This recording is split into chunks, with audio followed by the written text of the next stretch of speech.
Salut tout le monde, aujourd'hui j'ai un hydrasynth. Il y a tellement de trucs à dire sur cette machine, c'est un truc de malade. Alors il faut qu'on démarre tout de suite, c'est parti. Cet hydrasynth, il m'a été prêté par le magasin Michno à Nantes. Super magasin, au cœur de Nantes, si vous ne connaissez pas, n'hésitez pas, ils vendent aussi en ligne. Ils ont des super reviews, en plus c'est des potes. Merci Michno pour le prêt du matériel. Comme c'est un prêt, vous verrez, j'ai laissé les autocollants bien pourris sur les écrans. Bah oui, il y a quelqu'un qui va hériter de cet hydrasynth à la fin. Au moins vous êtes sûr qu'il marche.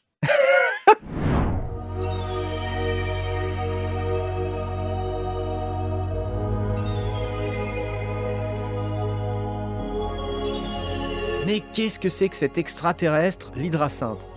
Il arrive littéralement de nulle part, comme la marque ASM d'ailleurs, qu'on ne connaissait ni d'Ève ni d'Adam avant la sortie de cette étrange machine. L'hydrasynth, c'est un synthé numérique à table d'onde disponible en deux versions. Une version clavier qui est présentée ici, et une version desktop. Si les contrôles sont différents sur les deux machines, le moteur lui est totalement identique. La polyphonie est de 8 voix et on ne peut jouer qu'un seul timbre à la fois. L'hydrasynth est donc monotimbral. Dit comme ça n'a pas l'air très impressionnant, mais ce qui va être intéressant, c'est l'ensemble des fonctionnalités dont certaines relativement inhabituelles dont cette machine est dotée. Pour commencer, on a un clavier de 49 touches avec vélocité et aftertouch polyphonique pour une expressivité bien plus importante que sur un clavier plus standard. On a aussi ce ruban qui rappelle celui du CS80 de Yamaha et qu'on peut utiliser comme un pitch bend ou comme un theremin comme ASM le décrit dans le manuel. Bien sûr, on peut aussi affecter tout ça à l'une des 119 destinations de modulation puisqu'on dispose dans l'hydrasynth de pas moins de 32 slots de modulation. Autant dire que tout ça va permettre de faire des sons plutôt complexes. À l'arrière, c'est assez simple, une paire de sorties en jack symétrique, des entrées pour pédales de sustain et d'expression, la triplette MIDI in, out, through. Arrêtez de vous moquer s'il vous plaît. Un port USB pour la connexion à l'ordinateur pour les mises à jour et la circulation du MIDI, l'alimentation, un port anti-vol Kensington et l'interrupteur. À l'avant, on trouvera deux sorties casque, une au format 3,5 et l'autre en 6,35 avec un potentiomètre de volume. Intéressantes aussi les entrées et sorties CV au format Eurorack qui sont en façade et qui vont permettre de s'interfacer avec son synthé modulaire. Côté architecture, on a 3 oscillos auxquels viennent s'ajouter un modulateur en anneau et un générateur de bruit. Il y a aussi 2 filtres dont un dispose de 12 modélisations différentes, par exemple celle du célèbre MS-20 de Korg et un autre filtre qui comprend une modélisation SEM Oberheim. Chaque oscillateur peut être routé indépendamment dans l'un des 2 filtres. Question source de modulation, on va trouver pas moins de 5 enveloppes, c'est beaucoup sachant qu'elles sont toutes bouclables, et qu'on peut aussi changer la courbure de chaque étage, entre logarithmique, linéaire ou encore exponentielle, pour modeler le son dans les moindres détails. Depuis le firmware 1.5, elles peuvent même être déclenchées par des sources spécifiques, comme par exemple les LFO, ou d'autres types d'événements plus exotiques, qui exploiteraient par exemple les entrées CV disponibles sur la façade. Idéal pour les séquences très rythmiques et les sons un peu inhabituels. On a aussi 5 LFO qui peuvent être réglés en one-shot pour des enveloppes supplémentaires. Ajoutons à cela qu'on a un mode accord, la possibilité de forcer le clavier sur une gamme en particulier, un mode microtonal éditable, de l'unisson, un mode analogue, de quoi répartir tout ça dans l'espace stéréo, pouf, ça fait du monde.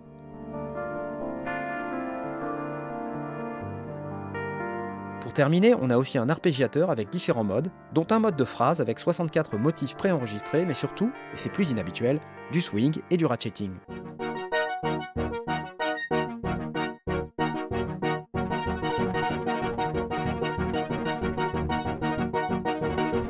L'interface est relativement simple à comprendre, c'est très bien agencé. L'arpégiateur sur la gauche, là un truc qui s'appelle Main System, où on peut naviguer, aller dans le setup, sauver ses patchs, etc.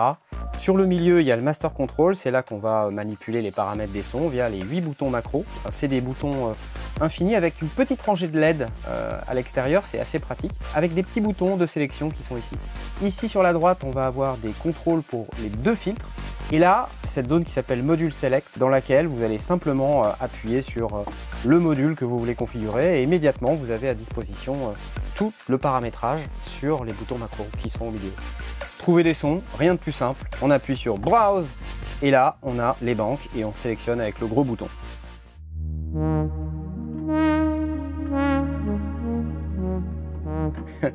Ça, c'est le preset A01 et ils ont fait exprès de le mettre là parce que c'est un preset qui exploite l'aftertouch polyphonique. Alors pour ceux qui ne savent pas ce que c'est que l'aftertouch, c'est le fait d'appliquer une pression sur le clavier une fois que la touche est enfoncée.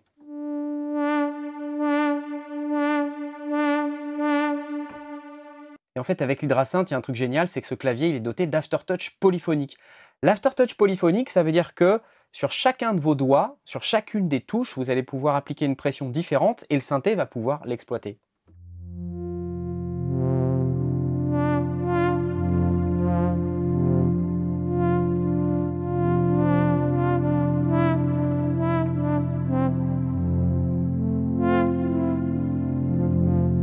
On peut naviguer dans les sons de manière très simple en tournant cette grosse molette.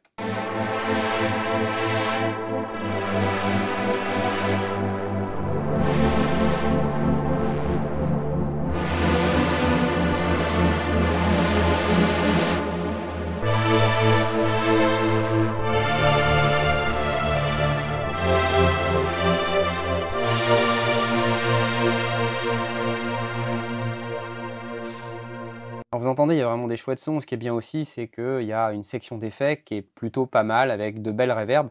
L'air de rien, ça joue vachement. Ouais.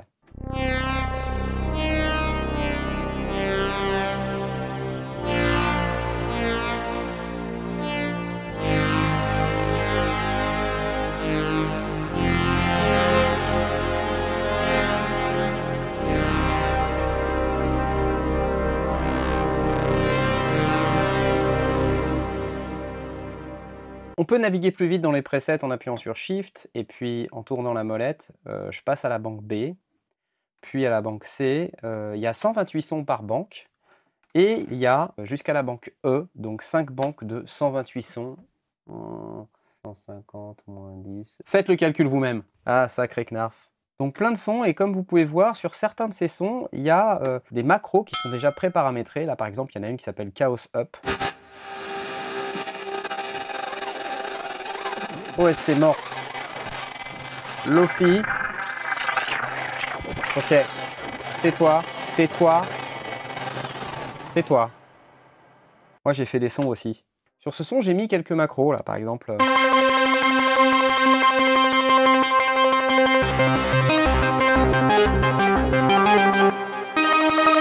voyez, ça détune un peu. Un filtre passe haut.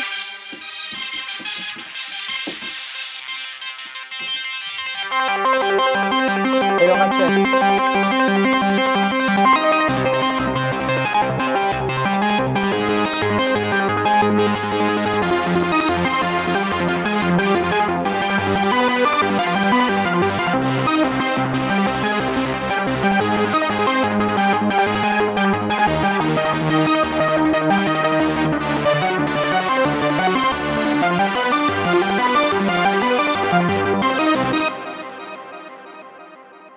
Sympa. Et sur ce son, je sais pas si vous entendez, mais j'exploite l'aftertouch polyphonique. Quand j'appuie plus fort sur une des touches, ça ouvre le filtre progressivement.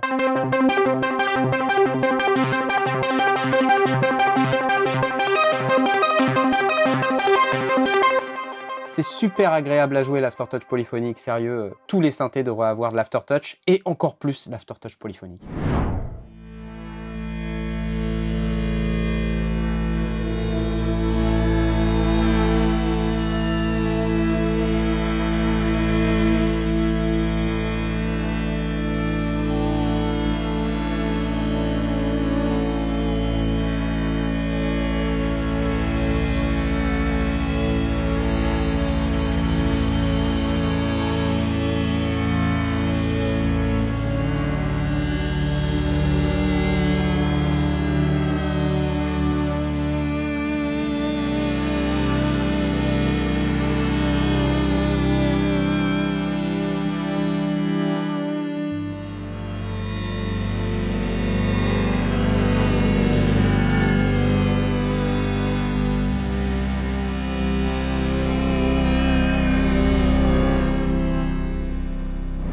Pour que je vous explique un peu comment ça marche, il faut qu'on regarde cette zone là qui s'appelle Module Select.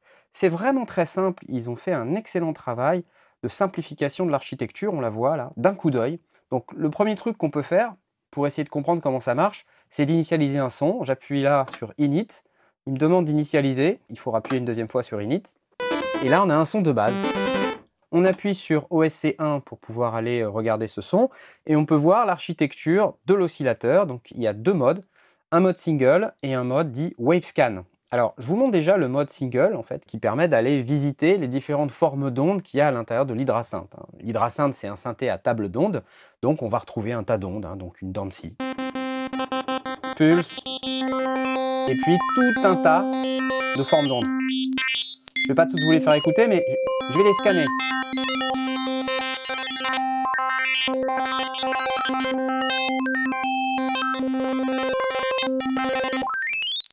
Vous voyez, il y en a plein, il y en a 219, donc ça fait pas mal de formes d'ondes. Donc de quoi s'amuser? Normalement, dans un synthé à table d'ondes, ce qu'on fait, c'est qu'on prend une onde, puis une autre, on appelle ça une table d'ondes, et puis on fait un sweep ou un scan de ces ondes pour pouvoir passer de l'une à l'autre. Là, en mode single, on ne fait pas ça, mais vous allez voir qu'il y a un mode qui s'appelle Wavescan, qui est juste à côté. Ces réglages, à quoi ça sert exactement? On peut aller en mode Edit, là, sur la wavelist. On appuie sur le bouton, et là, on se retrouve avec 8 slots de formes d'ondes. Vous voyez, on peut aller les sélectionner, et on tombe sur exactement les mêmes formes d'ondes que celles que je viens de vous faire écouter. Donc, vous pouvez aller les sélectionner parmi les 219. Et il y a un truc assez pratique qu'ils ont fait chez ASM, c'est que si on appuie sur Shift et qu'on prend la première ici, eh bien on va aller positionner automatiquement toutes les formes d'ondes qui sont consécutives sur les différents slots. Donc par exemple, là, si je veux me mettre sur horizon, je me mets sur horizon 1 sur le premier slot et ça met automatiquement les 2, 3, 4, 5, 6, 7, 8 sur les 7 autres. Et donc comment ça marche? Si je fais Exit et que j'appuie sur une touche, je peux utiliser le paramètre Wavescan qui est là pour aller sweeper ou passer en revue toutes les ondes. Ça va de 1 à 8. En fait, on passe de l'onde numéro 1 à l'onde numéro 8. C'est assez facile à comprendre. Voilà. Et puis ensuite, c'est une forme d'onde comme une autre. On peut l'éditer. Vous voyez, il y a un paramètre pour la régler régler son accordage grossier et fin. Et puis, si on a envie, on peut faire en sorte qu'elle ne suive pas forcément tout le clavier ou qu'elle aille plus vite que le clavier. Ça, c'est quand Mario il attrape le boss de fin. Mario! Mario! Ah, Bowser est dans la place! Donc ça, c'était pour l'oscillateur 1. Évidemment, il y en a 3. Rien à dire de plus sur l'oscillateur 2, il est exactement pareil. L'oscillateur 3 est un peu différent, il n'y a pas le Wavescan, donc vous allez sélectionner une onde parmi les 219 et régler comme ce qu'on fait sur les deux autres oscillateurs. Donc il est forcément en mode single. Ensuite, vous avez un mixeur ici, quand vous appuyez, vous allez vous retrouver avec des volumes des différents oscillateurs les uns par rapport aux autres. Donc c'est facile. Ce que j'aime bien, là, une petite touche assez intelligente, c'est qu'il y a un bouton solo, ce qui fait qu'on va pouvoir aller mettre en solo un des oscillateurs. Et c'est pratique quand on est en train d'éditer un oscillateur de pouvoir l'écouter tout seul, donc bien, pas mal. Et là, on va aussi pouvoir régler le volume du ring modulator et du générateur de bruit. Tout ça, bien entendu, on peut l'associer à une enveloppe, un LFO, via la mode matrix qui est là. Je vous la montre tout de suite. C'est une matrice de modulation qui est vraiment bien achalandée. Il y a 32 slots, donc vous pouvez y accéder via les pages qui sont ici. Vous voyez, source 10, 12, 13, 15, etc. Ça va jusqu'à 32. Je peux choisir mon paramètre ici avec les boutons. Il y en a beaucoup des paramètres, je crois qu'il y en a une cinquantaine. Et des destinations, il y en a plus de 100. Donc quasiment tous les paramètres peuvent être modulés et toutes les sources peuvent être utilisées. Ce qui est encore plus intéressant, c'est qu'on peut utiliser des sources MIDI-CC pour pouvoir moduler des paramètres du synthétiseur. On peut aussi utiliser comme source les entrées Eurorack mode 1 et mode 2. Donc si vous avez un synthétiseur modulaire et que vous voulez utiliser par exemple un LFO dans votre synthé modulaire pour pouvoir moduler un paramètre de l'hydrasynth, c'est possible. Il y a même du MPE dans l'hydrasynth, regardez. Vous voyez, donc tout ça est compatible. Bien sûr les enveloppes, les LFO, mais aussi le ruban. Il y a énormément d'options. Donc là, on peut soit choisir avec le potard, on peut sinon appuyer sur le bouton et puis aller choisir en appuyant sur le module sa source directement comme ça. Donc par exemple LFO 3, voilà. Et puis là, je vais aller sélectionner ma destination. Je vais dire que c'est le pitch de l'oscillateur 2. Et puis j'ai plus qu'à mettre de la profondeur et voilà, ça y est, c'est fait. Alors, je peux utiliser le LFO3 en bipolaire ou en unipolaire. Donc là, il y a un paramètre qui s'appelle LFO3+, qu'on peut utiliser et qui permet de partir d'un point 0 et puis de monter, de descendre, monter, descendre. Alors que bipolaire, vous êtes au milieu et puis vous descendez de la moitié, vous montez de la moitié. Ensuite, je peux aller régler la vitesse du LFO3. Voilà, les oscillateurs, un peu de la matrice de modulation. Vous commencez déjà à en savoir un petit peu plus sur l'hydrasynth.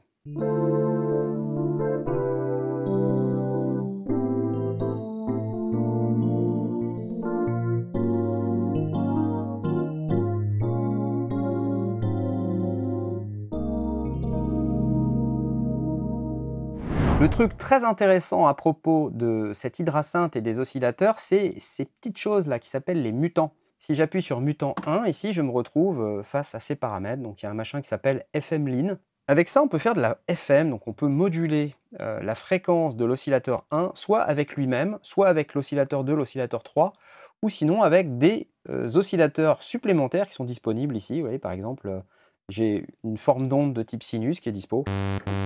Et là, si je fais dry wet à fond,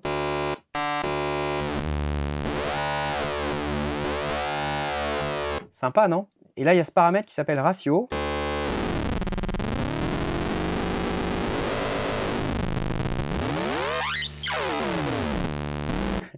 Et là, on se rend compte qu'on a affaire à une machine qui n'est pas faite pour faire des sons de Jean-Jacques, si vous voyez ce que je veux dire. Non, non, on va avoir vraiment beaucoup d'outils pour faire des sons qui vont être un petit peu différents de ce qu'on a l'habitude d'entendre. Et c'est ça qui est bien dans l'hydrasynth. Alors, il n'y a pas que ce mode-là, le mode FM, il y a aussi d'autres modes. Là. Le wave stack, qu'est-ce que c'est? Ça va créer une copie, ça va même créer 5 copies de la wave, et puis ça va la détuner.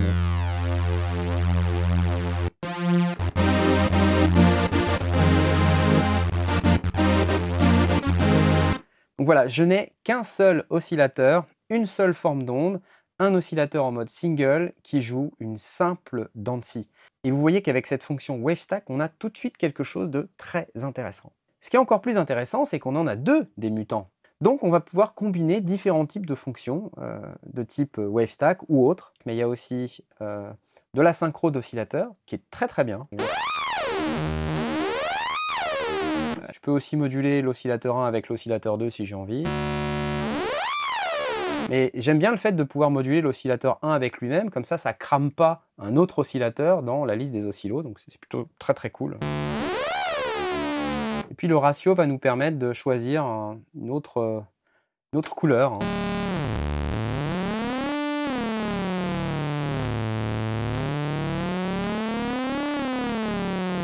Bien sûr, ça, je peux le moduler avec la matrice de modulation, comme je vous ai montré tout à l'heure. Tout à l'heure, je vous ai montré dans les différentes formes d'ondes, vous avez vu passer du square, du pulse 1, pulse 2, pulse 3, et il n'y a pas de réglage de largeur de pulse, mais en fait, on peut le faire avec le mutant. Donc si je me mets, par exemple, en square, que je vais sur mutant, et là, je peux aller choisir celui qui s'appelle PW Orig, donc pulse width original, on va dire. Si je me mets en wet à 100%,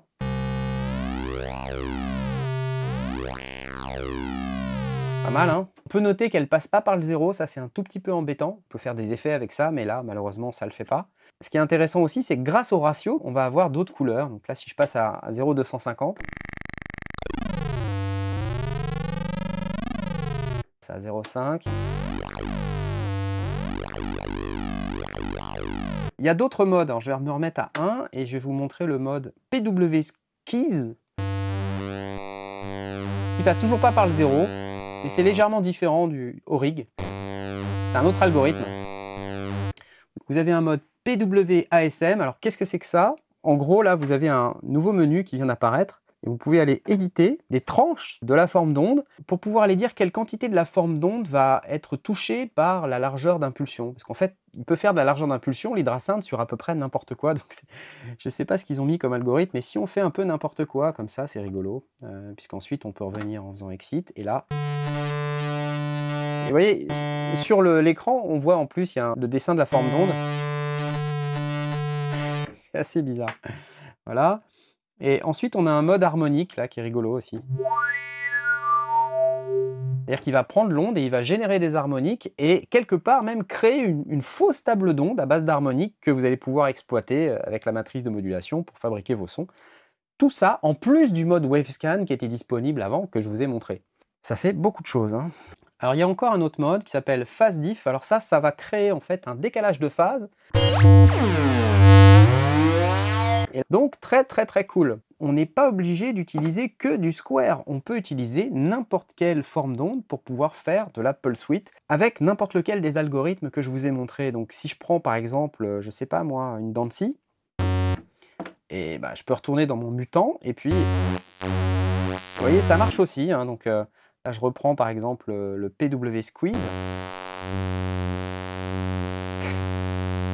Ça fait de la largeur d'impulsion en quelque sorte et ça crée un son un peu étrange. Alors, le ratio ça marche ou pas?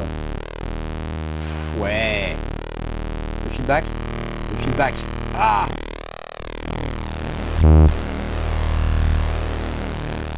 Oh la vache!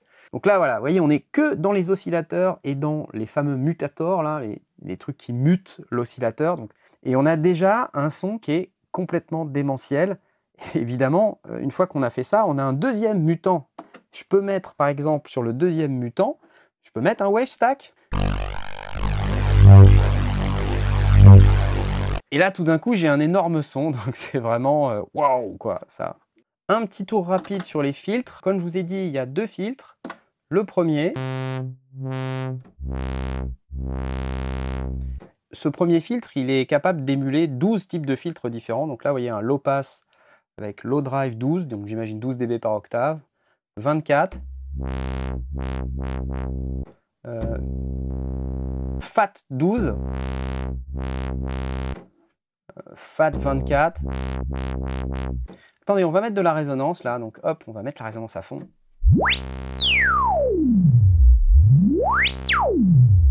C'est assez cool, hein, bien juicy, bien comme il faut.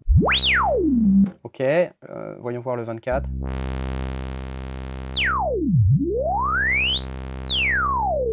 Alors ces filtres, ils sont résonnants, hein, et on peut aussi jouer du filtre. Donc si par exemple je mets le mixeur avec l'oscillateur à 0 et que je retourne sur le filtre,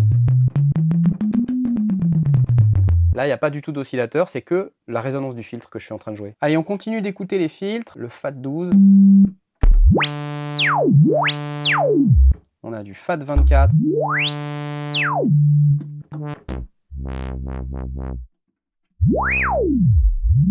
Ok. On a du Low Pass Gate.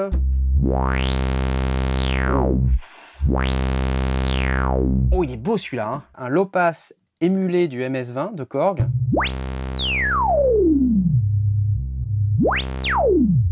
Et c'est le moment de vous parler du drive qui est là. Oh oui, c'est pas mal. Ouais, il y a quelque chose, hein. Franchement, il y a quelque chose. Et ensuite, on a du high pass MS-20. Ouais. Low pass 3 l'air. Je sais même pas ce que c'est ça. Band pass.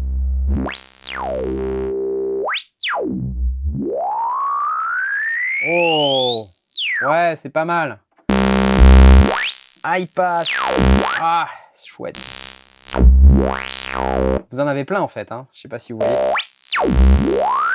Des super filtres, hein. Franchement. Low pass 1 pole, low pass 8 poles. Pouf. Un générateur de voyelles. Contrôle. Waouh. Ça, c'est rigolo, non? Ce qui est intéressant de noter sur ces filtres, c'est qu'ils peuvent être routés en série ou en parallèle. En fait, ce que ça permet de faire, c'est que ça permet d'avoir deux filtres en même temps, donc un passe haut et un passe bas, ou un passe bas avec un passe bande, et de créer des sonorités qui sont très intéressantes, notamment quand les filtres sont en parallèle, puisque on peut déterminer quels oscillateurs vont aller dans quel filtre. Ça permet par exemple de faire en sorte que l'oscillateur 1 aille dans le filtre 1, l'oscillateur 2 dans le filtre 2, l'oscillateur 3 dans les deux. C'est vous qui choisissez. Faisons le test, regardez. Je vais dans le filtre, je vais sur page suivante, filtre routage, je me mets en parallèle. Et puis ensuite, on peut aller dans le mixeur et si je vais dans les pages suivantes ici, j'ai ces paramètres là, OSC1 filtre, OSC2 filtre et le 100-0 me dit en gros que je vais à 100 dans le filtre 1 et à 0 dans le filtre 2. Donc j'ai plus qu'à dire que je veux aller par exemple à moitié. Filtre 1. Dans le filtre 1, je peux prendre par exemple mon low pass get de tout à l'heure. Et dans le filtre 2, je peux prendre un pass haut. Là, si j'appuie sur filtre 2, je peux contrôler le filtre 2 avec ces boutons. Et puis, je peux mettre de la résonance sur le filtre 2. Ce que je vais faire, c'est que je vais mettre par exemple le LFO1 sur le filtre. Vous voyez que dans cette matrice, on voit que le LFO1, par défaut, il est assigné au filtre avec cette petite ligne en pointillé. Et je peux aller directement paramétrer ici la quantité de LFO1 qui va agir sur mon cutoff en tournant ce bouton. Donc ça fait ça. Je vais réduire, voilà.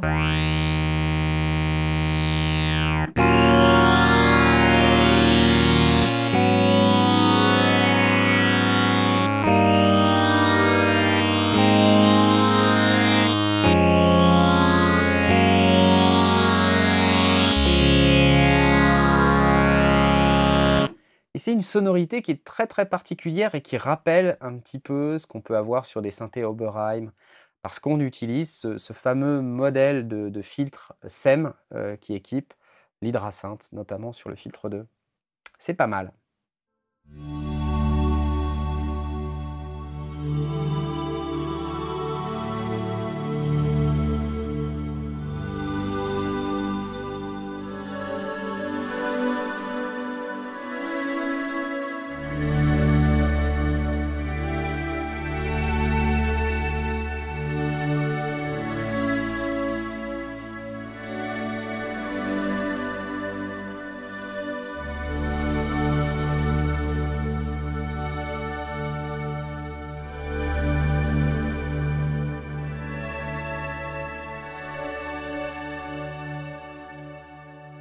Alors, à noter que tous les LFO ont une vitesse qui va de 0,02 Hz, ce qui fait en fait une période toutes les 50 secondes, donc ça commence à être assez long, jusqu'à 150 Hz.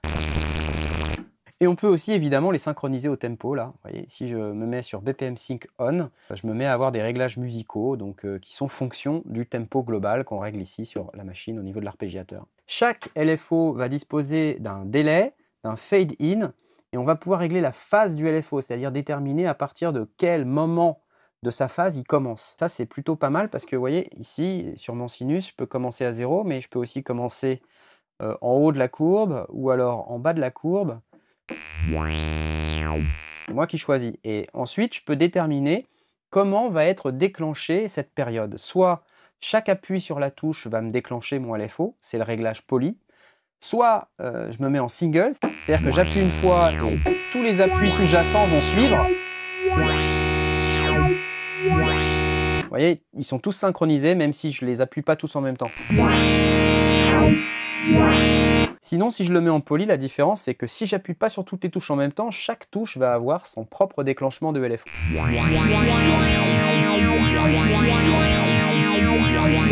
C'est bizarre. Mais c'est possible. Un truc très inhabituel qu'il y a sur l'hydrasynth à propos des LFO, c'est que ces LFO, ils ont bien sûr les formes d'ondes qu'on peut s'attendre à trouver dans un LFO, hein, donc saw up, saw down, square, pulse, etc. Sample and hold, noise, random, step. Alors c'est là, step, qu'est-ce que c'est que ce truc, step? En fait, c'est un mini séquenceur.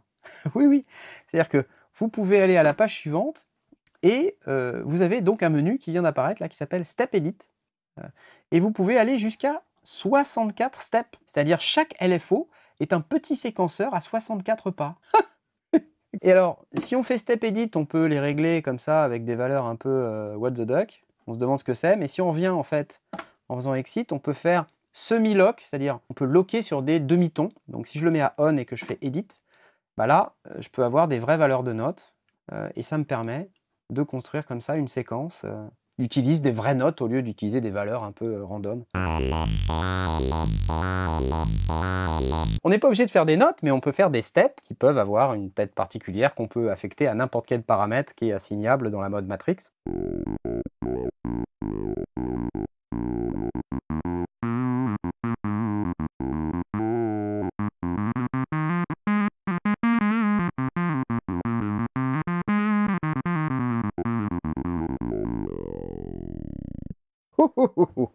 Intéressant aussi, c'est qu'on a 5 enveloppes et je voulais vous montrer un truc dans ces 5 enveloppes parce qu'elles sont aussi synchronisables sur le tempo. Et ça, c'est pas commun. Je crois pas avoir déjà vu un synthé qui permette de synchroniser les étages des enveloppes au tempo. Donc si j'appuie sur On, tous mes réglages, attaque, decay, sustain, se paramètrent en valeur de note. Et ça, c'est vraiment pas commun, hein, je dois dire.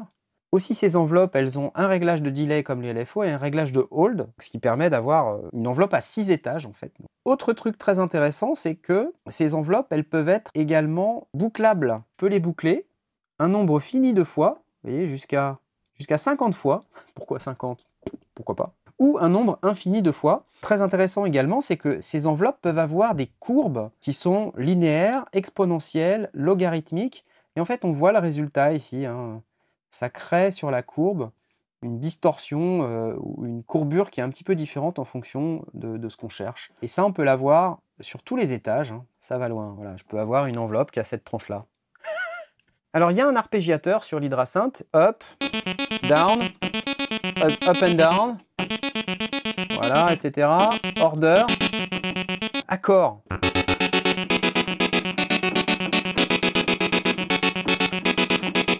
Ok, un truc rigolo que je souhaite aussi vous montrer, c'est que il y a ce paramètre phrase là. On va pouvoir avoir accès avec ça à 64 phrases qui sont déjà préenregistrées dans l'hydrasynth. Prenons par exemple la 20.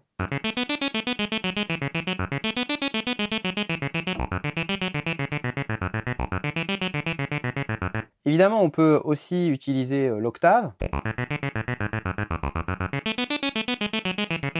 Un truc qui n'est pas commun non plus, c'est qu'on a un réglage de swing dans l'arpégiateur.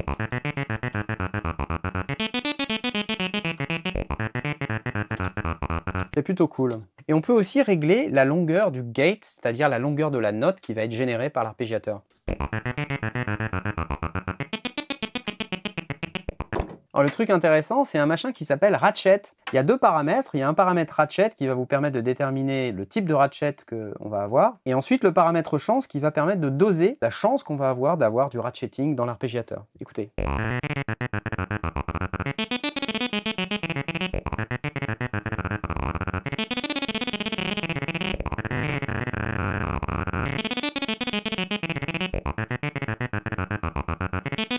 C'est rigolo, non? Dernier truc dont j'ai envie de vous parler, c'est les effets. Et dans l'hydrasynth, il y a vraiment des effets très cool. On va trouver 4 effets, un pré-FX, un post-FX et un delay, une reverb. Et vous voyez, ils sont déjà pré-routés de cette manière, c'est-à-dire le pré-FX en premier. Par exemple, un chorus. Le delay, bon bah, basique mono, basique stéréo, pan delay, LRC delay, reverse. Un pan delay par exemple. Je vais le synchroniser au tempo.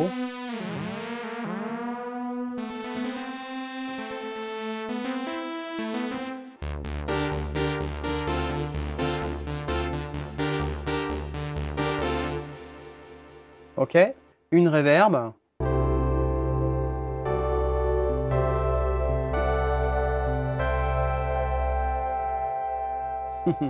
Et un post-FX, alors évidemment dans les effets, on a à chaque fois chorus, flanger. Je vais écouter le flanger. Il y a 3 types de flanger.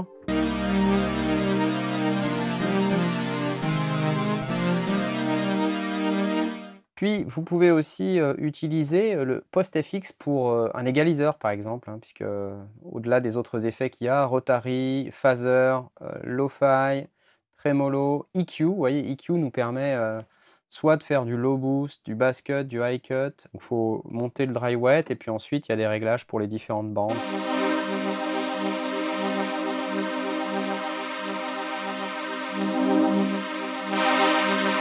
Vraiment pratique pour arriver à faire le son qui vous plaît, qui convient dans votre mix, dans votre jeu, dans votre live. Enfin, c'est vous qui choisissez en réalité. En fait, il y a plein de fonctionnalités dans cette hydrasynth, un peu trop pour la plupart des gens. Donc si vous n'avez pas l'intention de fabriquer des sons, c'est vrai que peut-être on est en droit de se dire mais pourquoi il y a tout ça en fait? Non, je déconne. Bon, qu'est-ce que j'en pense de l'hydrasynth? Bah honnêtement, j'en pense que c'est pas mal. C'est vraiment un chouette synthé qui a plein de possibilités, qui a des paramètres qui sont pas communs en plus, comme par exemple le fait de synchroniser les étages des enveloppes au tempo. J'ai pas vu ça très souvent sur des synthés. J'aime le fait qu'il y ait 2 filtres, j'aime le fait qu'on puisse doser quels oscillateurs vont dans quel filtre. Les 2 filtres sont pas équivalents, c'est un peu dommage, j'aurais bien aimé par exemple qu'on ait les modèles MS-20 sur le filtre 2. J'aime les effets, en particulier la reverb qui sonne vraiment très bien. Évidemment j'adore l'aftertouch polyphonique, c'est super, ça rajoute une dimension d'expressivité incroyable au son, vraiment. Après, pour être honnête avec vous, je suis pas super convaincu par la qualité vraiment du clavier lui-même. Je le trouve un tout petit peu plastic feeling, si j'ose dire. Je trouve ça un peu dommage sur un clavier qui a l'aftertouch polyphonique de pas avoir mis un tout petit peu plus cher et d'avoir quelque chose qui est un peu plus cossu, quoi. Voilà, qui fait un peu moins plastique. Mais simplement, comparé à mes autres synthés, voilà, j'ai l'habitude d'avoir des claviers qui sont un petit peu plus qualitatifs, même s'ils n'ont pas l'aftertouch polyphonique. Voilà, j'ai l'impression qu'on est sur une gamme un peu en dessous au niveau clavier. Peut-être aussi il y a le hype du fait qu'il y a l'aftertouch polyphonique, je me faisais tout un truc et quand je suis arrivé sur la machine, j'ai été un peu déçu. Ouais, j'aime la construction, c'est solide là, j'aime les flancs en aluminium, c'est un peu à la mode ça en ce moment. Hein. Après, au niveau design, on aime ou on n'aime pas, moi j'aime bien la couleur orange. Je trouve que c'est une bonne couleur. Une bonne couleur. Mais en discutant avec pas mal de gens, je vois que ça fait vraiment pas l'unanimité, ces boutons transparents là. Ils se disent, ouais, est-ce que ça va bien vieillir ce truc dans le temps? Est-ce que c'est pas déjà un peu vieux au niveau design? J'aime le fait qu'il y ait 2 sorties casque à l'avant, et puis, bah, globalement, les capacités de modulation de la machine, elles sont énormes. Donc, bah oui, on va pouvoir faire des sons très complexes, on va pouvoir envisager des modulations dans tous les sens, et ça, c'est cool. L'interaction avec l'Eurorack, bon, c'est vraiment un plus. Et même si j'ai pas vraiment fait la démo de ça dans cette vidéo, croyez-moi sur parole, c'est cool. Après, vous savez, j'ai toujours des trucs à dire. Même si on me demande pas forcément mon avis, j'aime bien le donner. C'est assez dramatique, c'est l'histoire de ma vie. Bon, je vous ai dit tous les trucs qui étaient cool. Mais par exemple, les macros là, c'est super, mais en même temps, une fois qu'on a vraiment trituré son patch et qu'on l'a complètement détruit, j'ai pas trouvé de moyen de revenir à la valeur mémorisée dans le patch. Et ça, je trouve que c'est un manque. Les enveloppes, je les trouve pas particulièrement claquantes. J'aimerais bien qu'elles soient un tout petit peu plus punchy. Et voilà, j'ai ce sentiment que les enveloppes sont pas archi claquantes. Et moi, j'aime bien quand les enveloppes sont claquantes. Ouais. J'ai un dernier truc à dire sur les LFO. Ces LFO, ils ont un réglage qui permet de les configurer en one shot. C'est-à-dire les transformer en enveloppe en quelque sorte.